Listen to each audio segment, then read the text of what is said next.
حضرت علی رضی اللہ تعالیٰ نے کہا کہ کفر کا نظام چل جائے گا، لیکن وہ نظام جدھر انصاف نہیں ہے وہ کبھی بھی نہیں چل سکتا۔ میرے نبی صلی اللہ علیہ وسلم نے 1500 سال پہلے کہہ دیا تھا، اور آج پاکستان میں وہ وہی حالات ہیں کہ اگر طاقتور جرم کرے گا اور وہ معاشرہ اس کو نہیں پکڑے گا اور صرف چھوٹے اور کمزور چوروں کو جیلوں میں ڈالتا ہے، وہ معاشرہ تباہ ہو جاتا ہے۔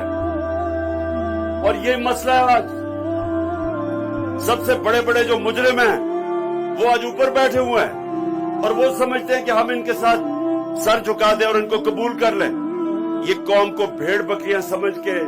چوروں کو اوپر بٹھا کے اور کہیں کہ ہم ان کو قبول کر لیں گے، اور جو قوم یہ قبول کرتی ہے وہ تباہ ہو جاتی ہے۔ یہ ہماری جو حقیقی آزادی کی تحریک، اس لیے اس کے اوپر سختیاں کی جا رہی ہیں، کیونکہ جو طاقتور اوپر ہیں یہ پاور نہیں چھوڑنا چاہتے، ملک کا نظام تباہ کر کے خود سب پیسہ بنا رہے ہیں، اپنے ذات کے لیے ملک کو تباہی کی طرف دھکیل رہے ہیں۔ ہمارے دین میں آزادی کی جدوجہد کی اتنی اہمیت اللہ نے اس لیے رکھی ہے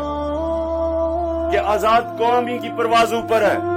غلام اوپر نہیں جا سکتے۔ آزادی کی جدوجہد میں جب انسان مرتا ہے اس کو شہید کہتے ہیں، بچتا ہے وہ غازی ہے، ان کا رتبہ بہت اوپر ہے۔